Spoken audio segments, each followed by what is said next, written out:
చిన్న ప్రార్థన చేసుకుందాము. కళ్ళు మూసుకున్నట్లయితే చిన్న ప్రార్థన చేసుకుందాం. గొప్ప తండ్రి, గొప్ప దేవా, నాయన ఈ దినాన్ని ఈ క్షణాన్ని ఇక్కడ చేర్చి దేవా మిమ్మల్ని స్తుతించి గణపరచడానికి మాకు ఇచ్చిన గొప్ప సమయాన్ని బట్టి మీకే నెలైన వేలాది కోట్లాది వందనాలు ప్రభువా. నాయన ఇటువంటి సమయము తండ్రి ఎంతోమందికి దొరకలేక తండ్రి యేసయ్యా వారి జీవితాలను వ్యర్థపరచుకుంటూ చుంచునగా తండ్రి యేసయ్యా ఈ దినాన మాకు ఈ గొప్ప సమయాన్ని ఇచ్చిన గొప్ప దేవ, గొప్ప తండ్రి మీకే వేలాది కోట్లాది వందనాలు తండ్రి. అవును దేవా యేసయ్యా, ఇక్కడ చేరి వచ్చిన ప్రతి బిడ్డ జీవితంలో తండ్రి ఏ పాపములతో, ఏ ఇబ్బందులతో, ఏ సమస్యలతో వచ్చినారో తెలియదు కానీ తండ్రి యేసయ్యా ప్రతి బిడ్డతో తండ్రి వారి హృదయంలో మీ వాక్యం అనే విత్తనం నాటబడి ఫలించే విధంగా వారిని బలపరుస్తూ, కడుతూ, కాపాడుతూ, నిలబెడుతురా తండ్రి యేసయ్యా. విన్న వాక్యాన్ని వదిలేసేవారిగా ఉండక తండ్రి యేసయ్యా అది వారి హృదయంలో నాటబడేటట్టు సహాయం చేస్తూ ముందుకు నడిపిస్తూ వస్తారని, అలాగే ప్రభావ బోధిస్తున్న నన్ను కూడా మీరే పట్టుకొని మీరే ముందుకు నడిపిస్తూ, కడుతూ, కాపాడుతూ, నిలబెడుతూ వస్తారని ఈ సమయాన్ని మాకు ఇచ్చిన గొప్ప తండ్రి, గొప్ప దేవ మీకే వేలాది కోట్లాది వందనాలు చెల్లించుకుంటూ ఈ చిన్ని కొద్ది ఆరాధనలు తప్పిదములు ఉంటే క్షమిస్తారని నజరేయుడైన యేసయ్య నామం పేరున ఆరాధన మీకే అర్పించుకుంటున్నాం కన్న తండ్రి, ఆమేన్. ఈరోజు మనము యెహోషువ గ్రంథం గురించి వివరించుకుందాము. మొట్టమొదటిగా గ్రంథం అంతా నేను చెప్పలేను కానీ ఒక అధ్యాయం తీసుకొని దాంట్లో కొన్ని వచనాల గురించి మీకు వివరిస్తా. దానికంటే ముందు దాని ఒక ఉపద్ఘాతం నేను చెప్పాలనుకుంటున్నా. యెహోషువ గ్రంథం మనం చూసినట్లయితే 24 అధ్యాయాలు దాంట్లో ఉంటాయి. 24 అధ్యాయాలు ఉంటే దాంట్లో మొదటి అధ్యాయం మనం గమనించినట్టయితే దేవుడు మోషేని నెబో పర్వతం మీదకి రమ్మంటాడు. ఇంకా వాళ్ళు యోర్దాను నది 8-9 కిలోమీటర్ల ముందే దేవుడు ఏం చేస్తాడంటే మోషేని రమ్మంటాడు.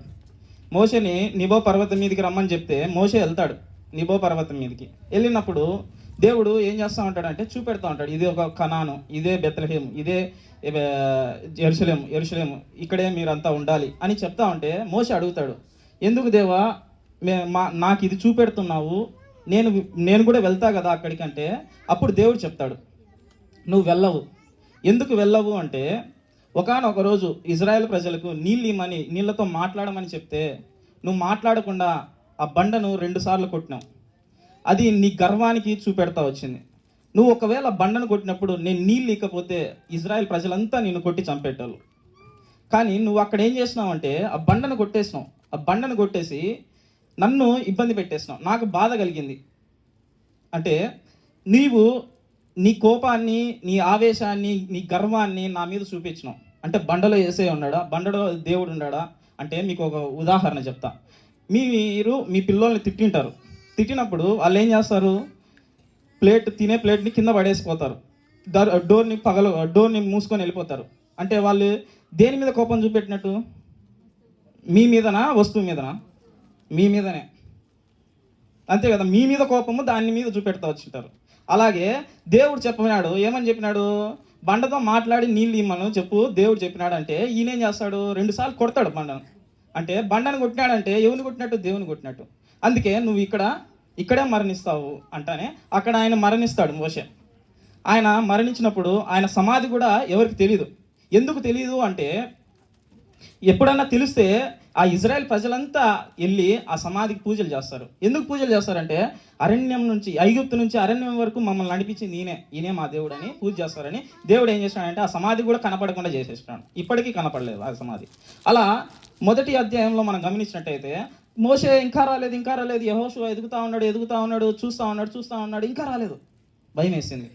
భయం వేసినప్పుడు దేవుడు వచ్చేసి మాట్లాడినాడు యెహోషువతో మాట్లాడి, నువ్వు భయపడద్దు, ఇంకా మోషే రాడు, కానీ మోషేతో ఎలా తోడై ఉన్నానో నీకు కూడా అలాగే తోడై ఉన్నాను, నీకు మోషే ధర్మశాస్త్రాన్ని ఇస్తున్నాను, అది చదువుకో అన్నాడు. కాబట్టి మొట్టమొదటి అధ్యాయం మనం గమనించినట్టయితే యెహోషువ భయస్థుడు, పిరికివాడు. 2వ అధ్యాయానికి వస్తానే మనం గమనించినట్లయితే మోషే ఎట్లయితే కనాను దేశానికి 12 మంది వేగురువాని పంపుతాడో అదే రీతిలో యెహోషువ కూడా చదువుతానే తనకు గుర్తొచ్చింది, మా బోధకుడు, మా అధికారి పంపినాడు కాబట్టి నేను కూడా పంపాలని ఆడికి పంపుతానే రాహాబు అక్కడ కనపడుతుంది. రాహాబు చూసేసి ఏమంటుందంటే మీ దేవుడు గొప్పవాడు అని చెప్తా వస్తుంది. అది 2వ అధ్యాయం. అలాగే 3వ అధ్యాయం మనం గమనించినట్లయితే యోర్దాను నది ఎలా దాటాలనో చెప్పేదే 3వ అధ్యాయం. వాళ్ళకి ఎలా దాటాలో చెప్పేది, దేవుడు ఎలా చెప్తాడో అలా దాటండి, అలా చెయ్యండి అని చెప్పేదే 3వ అధ్యాయం. అలాగే 4వ అధ్యాయం మనం గమనించినట్లయితే యోర్దాను నది ఎలా దాటినారు అని చూపెట్టేది 4వ అధ్యాయం. అలాగే 5వ అధ్యాయం మనం గమనించినట్లయితే ఇజ్రాయెల్ ప్రజలు దేవునితో సంబంధం పెట్టుకొని సున్నతి చేసుకుంటారు 5వ అధ్యాయంలో. ఎందుకు సున్నతి చేసుకుంటారు? ముందు సున్నతి చేసుకోలేదా అంటే అక్కడికి ఏమైందంటే వాళ్ళు సనుక్కోవడం వల్ల అక్కడ ఒక జనాంగము చనిపోయింది. ఇప్పుడు కొత్త జనాంగం స్టార్ట్ అయింది. కాబట్టి 5వ అధ్యాయంలో వచ్చేస్తానే సున్నతి కార్యక్రమం జరిగి దేవునికి ప్రజలకు సరి సంబంధం చేసుకుంటూ వస్తారు. అలాగే 6వ అధ్యాయం మనం గమనించినట్లయితే ఎరుకో గోడను పగలగొడతారు. 7 నుంచి 10 అధ్యాయాలు 13 అధ్యాయాలు మనం గమనించినట్లయితే 10 దేశాల మీదకి వీళ్ళు యుద్ధాలకు వెళ్ళి గెలుస్తారు. ఎవరు? యెహోషువ, వాళ్ళ సైన్యం అంతా, ఇజ్రాయెల్ ప్రజలంతా. అలాగే మిగతా 13 నుంచి 24 అధ్యాయాలు ఏమైతుందంటే వీళ్ళు గెలిచిన డబ్బు ధనం ఉంటుంది కదా, అది పంచుకుంటారు. ఇది యెహోషువ గ్రంథం యొక్క వివరణ. ఇప్పుడు భయంతో స్టార్ట్ అయిన యెహోషువ గ్రంథము చివరికి 23 అధ్యాయంలో గమనించినట్లయితే నేను నా ఇంటి వారు దేవుణ్ణి సేవించేదము అంటే ఎక్కడ భయంతో స్టార్ట్ అయిన యెహోషువ జీవితము ఎక్కడితో ఎండ్ అయింది? దేవుణ్ణి ఆరాధించడంతో ఎండ్ అయింది. కాబట్టి ఈరోజు మనం గమనించాల్సింది ఏంటి అంటే ఇక్కడ యెహోషువ గ్రంథము 3వ అధ్యాయం తీయండి అందరూ. 3వ అధ్యాయం యెహోషువ గ్రంథము 3వ అధ్యాయం. యెహోషువ గ్రంథము 3వ అధ్యాయం. యెహోషువ గ్రంథము 3వ అధ్యాయం. ఉండండి తీసారా అందరూ? ఇక్కడ ఈ 3వ అధ్యాయం ఏంటంటే ఎరికోను అది యోర్దాను నదిని ఎలా దాటాలి. మామూలుగా యోర్దాను నది అనేది చిన్న కాలువ. కానీ ఏమైందంటే అది సంవత్సరానికి ఒకసారి వరదలు వచ్చేసి 1 మైలు దూరం అయిపోతుంది. మైలు దూరం అనేది పెరిగిపోతుంది. ఇప్పుడు ఆ పెరిగిపోయిన సమయంలో వీళ్ళు దాటాల. వీళ్ళకు ఆ యోర్దాను నది దాటడానికి ఇక్కడ వాళ్ళకి ఏం కావాల్సి వచ్చిందో దేవుడు చెప్తా వస్తాడు. ఈ 17 వచనాలు ఈ 3వ అధ్యాయంలో ఉంటే 10 సార్లు మందసం గురించి మాట్లాడుతూ వచ్చినాడు దేవుడు. 10 సార్లు ఈ 3వ అధ్యాయంలో 17 వచనాలు ఉంటే 10 సార్లు మందసం గురించి మాట్లాడుతూ వచ్చినాడు. ఇప్పుడు మందసం అంటే ఏంది అంటే మనం గమనించినట్లయితే మందసం అన్నది ఒక ట్రంక్ పెట్ట లాంటిది. దానికి బంగారు రేకు పొదిగింటారు. అలాగే చెక్క బొంగులు పెట్టేసి దానికి కూడా బంగారుతో పూత వేసింటారు. అదే విధంగా పైన దేవదూతలు 2 ఇలా ఉంటాయి. దాని లోపల ఏమి ఉంచుతారంటే మోషే 10 ఆజ్ఞలు, అహరోను చిగిరించిన కర్ర, అలాగే మన్నా చిన్న బంగారు గిన్నెలో పెట్టేసి మన్నాని పెడతారు. ఇప్పుడు ఈ మందసం అంటే వాళ్ళకి ఏం గుర్తు వస్తుందంటే వాళ్ళని అడిగితే ఇజ్రాయెల్ ప్రజలు మందసం అంటే ఏంది మీరు చెప్పండి అంటే దేవుడు మాకు తోడు ఉన్నాడు, దేవుడు సన్నిధి మాకు తోడు ఉంది. ఇప్పుడు ఆ యోర్దాను నది దాటడానికి వాళ్ళకి ఏముంది అంటే మందసం ముందు పెట్టుకొని పోవాలి. ఈ 12 మంది మోస్తా ఆ మందసాన్ని ముందు పెట్టుకొని ఆ యోర్దాను నది దాటిపోవాలి. ఈరోజు మన జీవితాల్లో కూడా ఏం అడ్డంకులు ఉన్నాయి? మన జీవితం కూడా మనం కూడా ఏమనుకుంటామంటే దేవునితో సాంగత్యం చేయాలి, దేవునితో బాగా బ్రతకాలి, మనలో ఒక పాపం ఉంది, ఆ పాపాన్ని తొలగించుకొని పవిత్రంగా మనం జీవించాలి, దేవునితో కలిసి ఉండాలి అనుకున్నా కానీ మన వల్ల కాదు. అలా కావాలి అంటే మనకు కూడా ఏదన్నా కావాలి. మనకేం కావాలి? మందసం. మనకు కూడా ఏం కావాలి? మందసం అంటే ఇప్పుడు మీకు చెప్పిన మందసం అంటే మనం కూడా చెక్కపెట్ట చేసుకోవాలన్నా కాదు, లేదా సిలువ ధరించుకోవాలన్నా కాదు. మందసం అంటే ఈక్వల్ టు యేసుక్రీస్తు. మందసం ఎలా యేసుక్రీస్తు అవుతాడో నేను చెప్తా. మందసం అంటే యేసుక్రీస్తు. ఎలా యేసుక్రీస్తు అవుతాడంటే మందసం అన్నప్పుడు వాళ్ళకి ఏం గుర్తొచ్చింది? దేవుడు మాకు తోడని. ఎప్పుడైతే మరియ గర్భాన యేసుక్రీస్తు ఉంటాడో గాబ్రియల్ దూత వచ్చేసి చెప్తుంది. ఏమని చెప్తుంది? ఇతనికి యేసు అని పేరు పెట్టు, ఇతని రక్షకుడు. దాని కిందనే ఇంకొక మాట ఉంటుంది, ఇమ్మానియేలు అంటే దాని అర్థము దేవుడు మనకు తోడు ఉన్నాడు. ఎగ్జాక్ట్లీ మందసం దానికి అర్థం ఏంది? దేవుడు సన్నిధి వాళ్ళకు ఉంది. అదే ఇమ్మానియేలు అంటే దేవుడు మాకు తోడున్నాడు. కాబట్టి వాళ్ళకు యోర్దాను నది దాటడానికి మందసం కావాలి. ఈరోజు మన జీవితాల్లో పాపాన్ని దాటడానికి, పాపాన్ని జయించడానికి, పాపానికి వ్యతిరేకంగా జీవించడానికి, పాపాన్ని తొలగించుకోవడానికి మనకు కావాల్సింది ఏంటంటే యేసయ్య. ఓకేనా? ఇప్పుడు ఈ మందసాన్ని యేసయ్యతో ఎలా పోలుస్తాము అంటే మందసంలో మనము 5 చూడొచ్చు. 1 చెక్క, 2 బంగారు, ఆ తర్వాత మోసే 10 ఆజ్ఞలు, ఆ తర్వాత అహరోను చిగిరించిన కర్ర, ఆ తర్వాత మన్నా. ఈ 5 విషయాలు యేసుక్రీస్తుకి ఎలా మనం ఆపాదించాలి అంటే యేసుక్రీస్తు జీవితంలో కూడా తను భూమిపైకి వచ్చినప్పుడు తనలో కూడా 2 స్వభావాలు ఉన్నాయి. 2 స్వభావాలు యేసుక్రీస్తులో కూడా ఉన్నాయి. ఎలా అంటే మనకందరికీ దేవుడు అంటే భయమా లేదా? భయమే. ఎలా భయము అంటే ఎవరు లేనప్పుడు మనం ఒంటరిగా ఉన్నాము, రూములో గదిలోకి వెళ్ళి డోర్ వేసుకొని ప్రార్థన చేస్తాం. ఏదన్నా మొగ స్వరముతో చెప్పుమా అంటేనే మనకు భయం వేస్తుంది, ఆ నుంచి పరిగెడతా వచ్చేస్తాం. అంటే దేవుడు కనపడనంత వరకు దేవుడే, కానీ కనపడితే మనకు భయం. ఇలాంటి భయాన్ని ఎలా తొలగించాలి మనుషులకు? ఇలాంటి భయాన్ని నుంచి ఎలా మనుషులతో నేను ఏకీభవించి వారి సమస్యలు తెలుసుకొని వారితో నేను గడపాలి అన్నప్పుడు దేవుడు ఏం చేసినాడంటే తండ్రి పరిశుద్ధాత్మతో యేసుక్రీస్తు చెప్తా ఉన్నాడు, నేను వెళ్తా ప్రజల దగ్గరికి అన్నప్పుడు ప్రజలు దేవుడు ఏం చెప్తానంటే వెళ్ళొద్దు, భయపడతారు వాళ్ళు. అంటే నేను అలా వెళ్ళను, కానీ మనిషి రూపంలో ఏ పాప స్వభావంతో మనిషి ఉన్నాడో అదే రూపాన్ని ధరించుకొని వాళ్ళ దగ్గరికి వెళ్తా. వెళ్ళినప్పుడు వాళ్ళు ఏం చేస్తారు? నన్ను ముద్దు పెట్టుకుంటారు, నన్ను ఎత్తుకుంటారు, అదే విధంగా నన్ను కొడతారు, చంపుతారు, ఊస్తారు, అన్ని చేస్తారు. కానీ నేను వెళ్తా. వెళ్ళిన తర్వాత ఏమవుతుంది?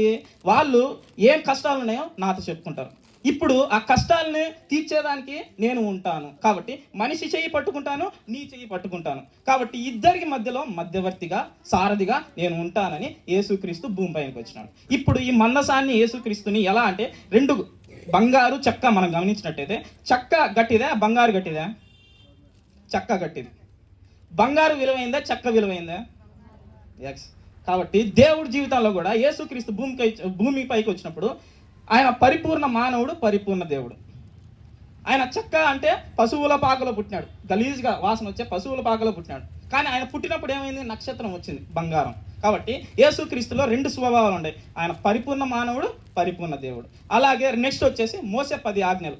ఈ మోసే 10 ఆజ్ఞలు ఎలాంటిదంటే, మీకు డాక్టర్లు ఉన్నారు, మీరు అందరిలో చాలా మంది ఉండొచ్చు, ఆర్ఎంపీ డాక్టర్లు అన్న కూడా. ఎలాంటిదంటే థర్మామీటర్ లాంటిది 10 ఆజ్ఞలు. ఏం చేస్తుంది థర్మామీటరు?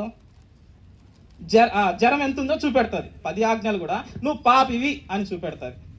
ఇప్పుడు ఆ పాపం నుండి బయటపడాలంటే యేసుక్రీస్తు ఏమైనాడంటే ట్యాబ్లెట్ అయినాడు. ఓకే, యేసుక్రీస్తు ట్యాబ్లెట్ అయినాడు. నెక్స్ట్ మూడోది ఏంది? అహరోను చిగురించిన కర్ర.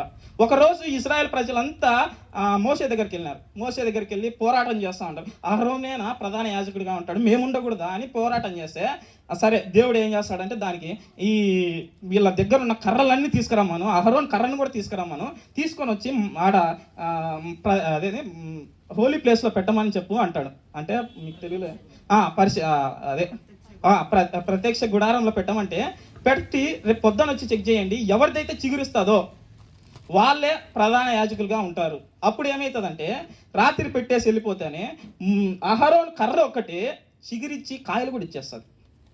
దాన్ని తీసుకొని వచ్చి మందసంలో పెట్టేస్తారు. అంటే యేసుక్రీస్తు ఏమైనాడంటే మనిషి చచ్చిన శవంలాగా ఉంటే జీవం ఇచ్చే దేవుడు అయినాడు. ఓకే, అహరోను చిగురించిన కర్ర యేసుక్రీస్తు. నెక్స్ట్ వచ్చేసి ఇంకోటి ఏంది? మన్నా. అనుదిన ఆహారం మనకు పెట్టేది ఎవరు? యేసయ్య. కాబట్టి మందసం is equal to Yesayya.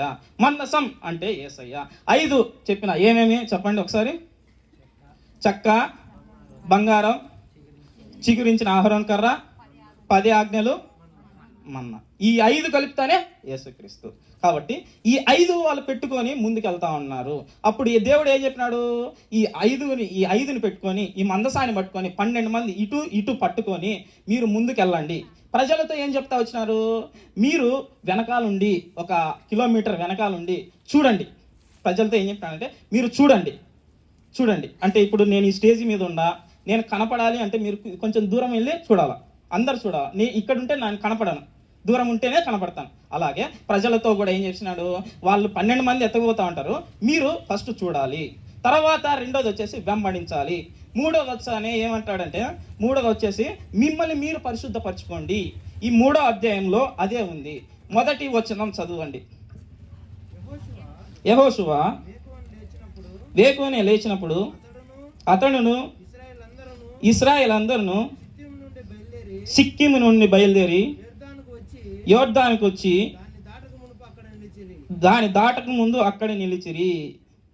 Next 3 దినములైన తర్వాత నాయకులు పాలెంలో తిరుగుచు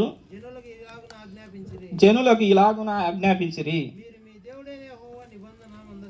మీరు మీ దేవుడైన యెహోవా నిబంధన మందసమును యాజకులైన లేవీలు మోసుకొని పోవుట చూచినప్పుడు మీరున్న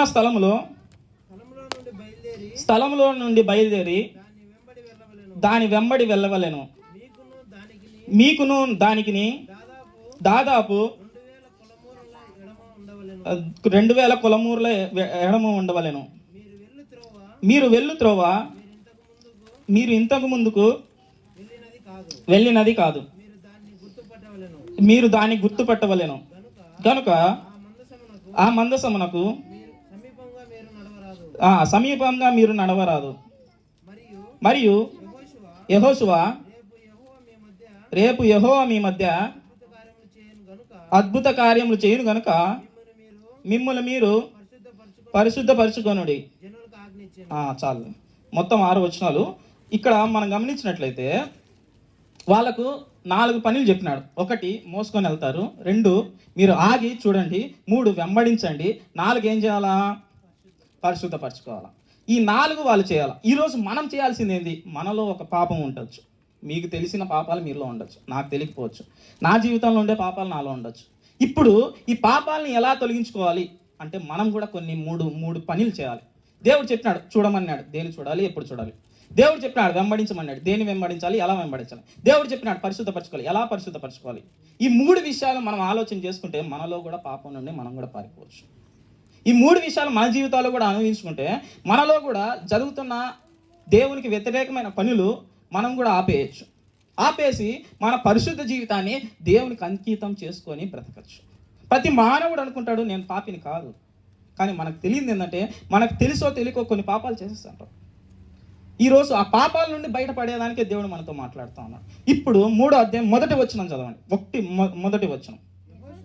యెహోషువ వేకువనే లేచినప్పుడు అతడును ఇశ్రాయేలందరూ సిక్కిము నుండి బయలుదేరి యోర్దానుకు వచ్చి దాని దాటక మునుపు అక్కడ నిలిచిరి. ఇక్కడ మనం గమనించినట్లయితే యెహోషువతో దేవుడు ఎప్పుడు మాట్లాడినాడు?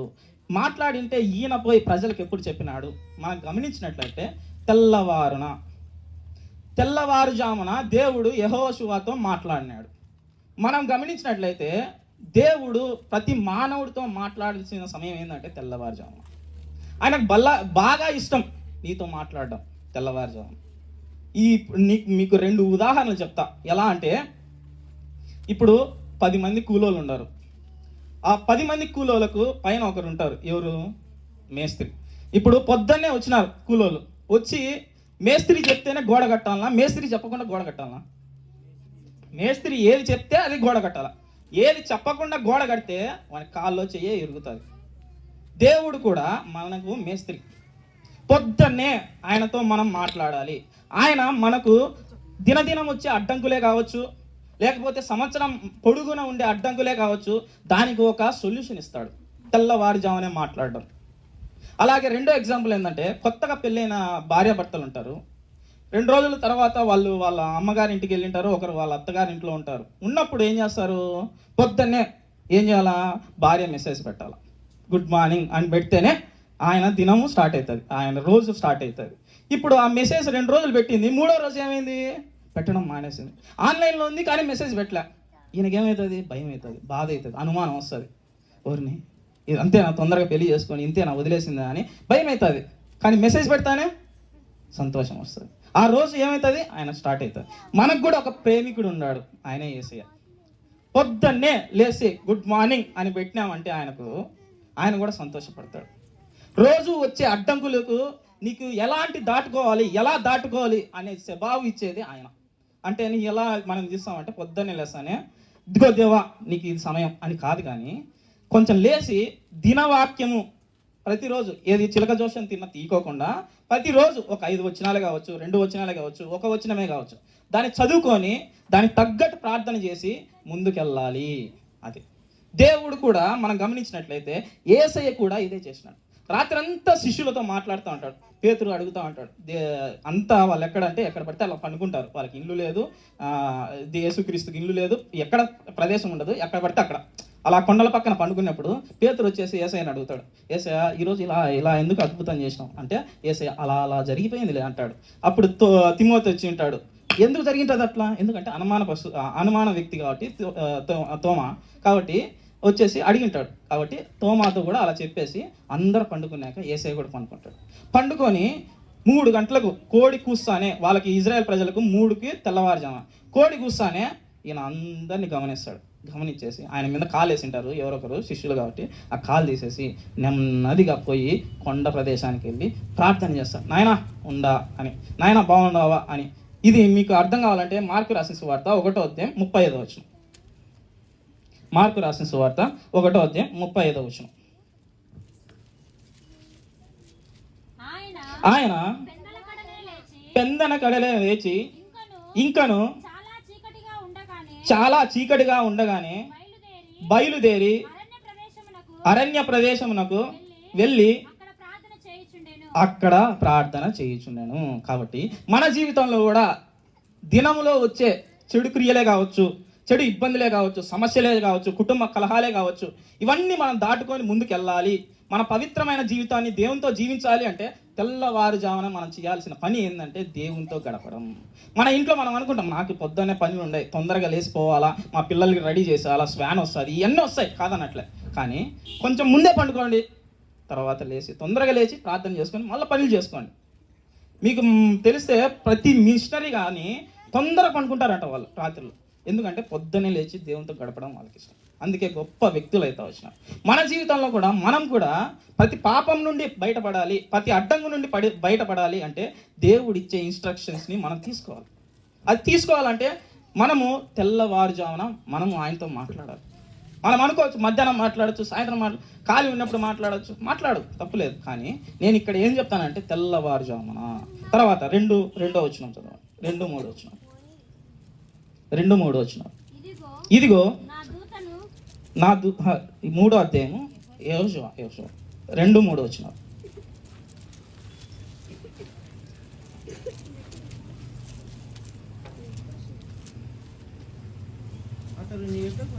అతడు నీ యొద్దకు వచ్చి నీ ఇంట చేరిన యెహోషువ 3:2 వచనం. 3 దినములైన తర్వాత నాయకులు పాలెంలో తిరుగుచు జనులకు ఇలాగూ ఆజ్ఞాపించిరి,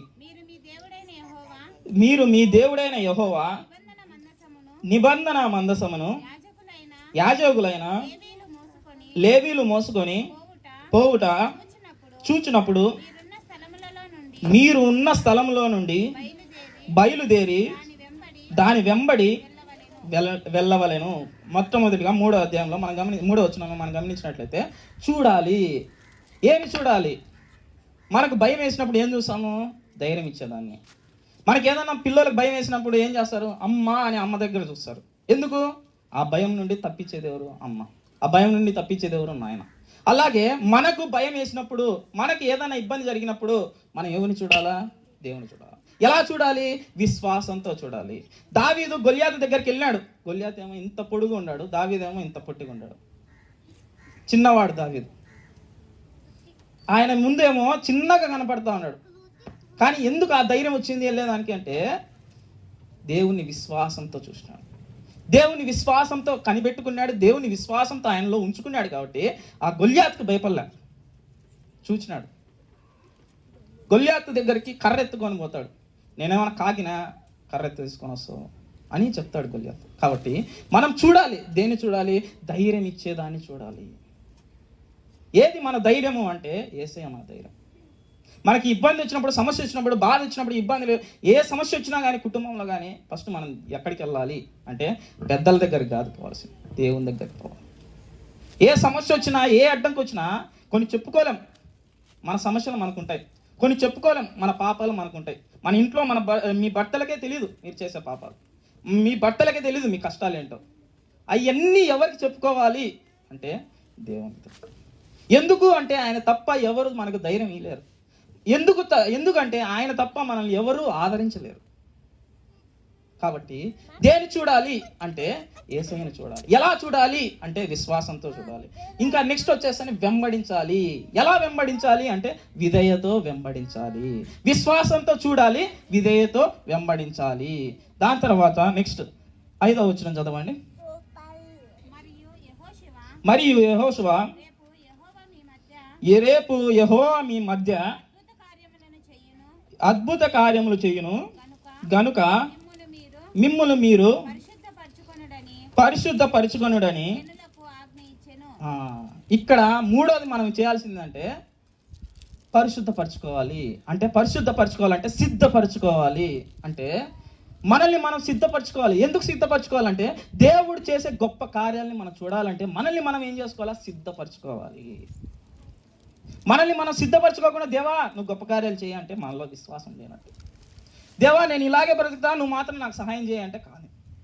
మనల్ని మనం ఏం చేసుకోవాలా? పరిశుద్ధపరచుకోవాలి. ఎలా అంటే ఇప్పుడు నన్ను ఇంత దూరం తీసుకొచ్చినారు, ఓకే అన్నాన్ని పిలిచినారు అనుకోండి, ఊరికే పిలిచినప్పుడు నేను వచ్చి కూర్చున్నా, మీరు నన్ను ఏకదాటిగా చూస్తారు. ఎందుకంటే చేతులు కడుక్కోలేదు, ఎక్కడ పడితే అక్కడ చేతులు పెట్టింటాడు, ఎట్లా పడితే అటు పట్టుకుని ఉంటాడు, ఎలాంటి దరిద్రుడు అనుకుంటారు. అదేవిధంగా దేవుడు చేసే గొప్ప కార్యాలని మనం చూడాలంటే మన శరీరాన్ని, మన హృదయాన్ని పరిశుద్ధపరచుకోవాలి. అందుకే మన జీవితాలు ఈరోజు ఎందుకు ఈ కష్టాలు ఉన్నాయి, ఎందుకు ఈ విపత్తులు ఉన్నాయి, ఎందుకు ఇబ్బందులు ఉన్నాయి, ఎందుకు ఈ సమస్యలు ఉన్నాయంటే మనల్ని మనం పరిశుద్ధపరచుకోవట్లేదు. మనం ఆయన చూడట్లేదు, ఆయన వెంబడించట్లేదు, మనల్ని మనం పరిశుద్ధపరచుకోలేదు. కాబట్టి మన జీవితాలు గొప్ప కార్యాలు జరగట్లేదు. ఎప్పుడైతే ఈ 3 చేస్తామో ఆయన చేసే అద్భుత కార్యాలు నీ జీవితంలో, నీ కుటుంబంలో జరుగుతూ ఉంటాయి. ఆలోచన చేసుకోండి. కాబట్టి ఈ రాత్రి మనకు తెలియాల్సింది, మనం తెలుసుకోవాల్సింది ఏంటంటే మనము ఏ సమస్య వచ్చినా, ఏ ఇబ్బంది వచ్చినా, ఏ కష్టం వచ్చినా, కుటుంబంలో కలహాలు వచ్చినా, ఇబ్బందులు వచ్చినా గొడవలు కాదు పోవాల్సింది. నెమ్మదిగా పోయి దేవుని దగ్గర మొరపెట్టుకోవాలి. పెందల గడగనే లేచి ఆయనతో మొరపెడతా ఉండాలి. ఆయన చూడాలి, ఆయన్ని వెంబడించాలి, మనల్ని మనం పరిశుద్ధపరచుకోవాలి. దాని తర్వాత ఏమైందో మనం గమనించినట్లయితే 7వ వచనం చదవండి, ఈ లాస్ట్ వచనం. అప్పుడు యెహోవా యెహోషువతో ఇట్లా నేను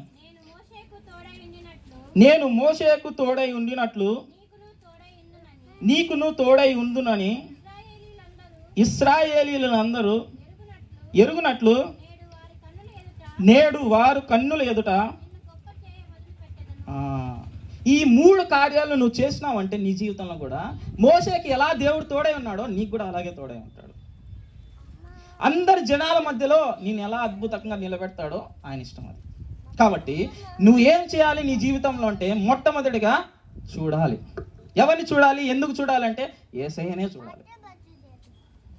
వెంబడించాలి. ఎవరిని వెంబడించాలి? సినిమా హీరోలను కాదు, హీరోయిన్లు కాదు. వాళ్ళు ఈ స్టైల్లో ఉంటారు కాబట్టి నేను ఈ స్టైల్గా రెడీ కావాలి, మా పిల్లల్ని కూడా ఆ స్టైల్లో పెంచాలి కాదు. ఎవరిని వెంబడించాలి అంటే యేసయ్యని వెంబడించాలి. మీ పిల్లల్ని కూడా మీరు దేవుళ్ళలో పెంచాలి. ఈరోజు మనం గమనించినట్టయితే ఈ సొసైటీలో పిల్లలు ఎలా తయారవుతారంటే పొద్దున్న లేస్తాను ఒక బూత్ మాటలు మాట్లాడిందే వాడు నిద్రపోడు. అలాంటి చెడ్డ లోకంలో మనం బ్రతుకుతున్నాము క్రైస్తవులుగా. అంటే మన పిల్లల్ని కూడా ఎంత జాగ్రత్తగా పెంచాలి. దేవుడు అంటాడు ద్వితీయోపదేశకాండంలో ఏమంటాడంటే పండుకున్నప్పుడు, లేచినప్పుడు, బల్ల దగ్గర నడిచినప్పుడు నా మాటలు చెప్పి నేర్పియండి మీ పిల్లలకు, నా మాటలతో పెంచండి మీ పిల్లల్ని. ఈరోజు మన జీవితాల్లో మనం ఎవరినైనా పెంచుతా ఉన్నామో మన పిల్లలు, మనకే తెలియదు వాక్యం, మన పిల్లల్ని నడిపించుతాం. ఆలోచన చేసుకో. కాబట్టి దేవుడు మన జీవితంలో అద్భుత కార్యాలు చేయాలి అంటే దేవుడు మోషేకి ఎలా తోడై ఉన్నాడో మనకు అలాగే తోడై ఉండాలంటే మనం చేయాల్సింది 3 కార్యాలు ఏంటంటే ఆయన చూడాలి, ఆయన వెంబడించాలి, మనల్ని మనము పరిశుద్ధపరచుకోవాలి. పరిశుద్ధపరచుకోవడము అంటే ప్రతి పాపాన్ని ఒప్పుకొని విడిచిపెట్టడమే. ఈ దేవా ఈ పాపం చేయను అని 2వ రోజు పోయి అదే పాపం చేయడం కాదు, లేకపోతే వేరే పాపం చేయడం కాదు. పరిశుద్ధపరచుకోవడం అంటే నిన్ను నీవు పవిత్రంగా పెట్టుకోవడం. దేవా 2 రోజులు తాగను నాయనా అంటావు, 3వ రోజు పోయి తాగుతావు. ఇది కాదు పరిశుద్ధపరచుకోవడం. దేవా సినిమాలు చూడండి దేవా అంటావు, రేపు పోయి సినిమాలు చూస్తాం. కాబట్టి మన జీవితాల్లో పరిశుద్ధపరచుకోవడం అంటే ఒక్కసారి పరిశుద్ధపరచుకుంటే జీవితాంతం దాంట్లోనే నిలబడి ఉండాలి. మన జీవితము ఎలా మొదలు కావాలంటే దేవుని యొక్క పిలుపుతో మొదలు కావాలి. ఎలా అంటే సమస్త జనులారా నా యుద్ధకు రాండి నేనే విశ్రాంతి ఇస్తాడు అని పిలుపు మొదలు కావాలా. అదే క్రైస్తవ జీవితం ఎక్కడ ఎండు కావాలంటే సమాధితో ఎండు కావాలా. క్రైస్తవ జీవితం 2 పిలుపులు మన జీవితాల్లో ఉండాలి. ఒకటి ఆయన పిలిచిన పిలుపు సమస్త జనులారా విశ్రాంతి నేను కలిగజేస్తా అన్నప్పుడు ఆ పిలుపుకు లోబడి నువ్వు ముందుకెళ్ళాలా. 2వ పిలుపు ఎక్కడ నీది ఎండు కావాలి క్రైస్తవ జీవితం అంటే సమాధి దగ్గర ఎండు కావాలి. అలా బ్రతకాలి క్రైస్తవుడు అంటే, అలా పరిశుద్ధమైన జీవితంలో జీవించాలి క్రైస్తవుడు అంటే. కాబట్టి మనం ఆలోచన చేసుకున్నట్లయితే ఈ 3 విషయాలు మన జీవితాలు చేసినట్లయితే మోషేకి ఎలా అయితే యెహోషువకు తోడై ఉన్నాడో దేవుడు, అదే రీతిలో మనకు కూడా తోడై ఉంటాడు. కాబట్టి మొదటిగా మనం చూడాలి, 2వది వెంబడించాలి, 3వది మనల్ని మనం పరిశుద్ధపరచుకోవాలి. కళ్ళు మూసుకున్నట్లయితే కానుక పట్ట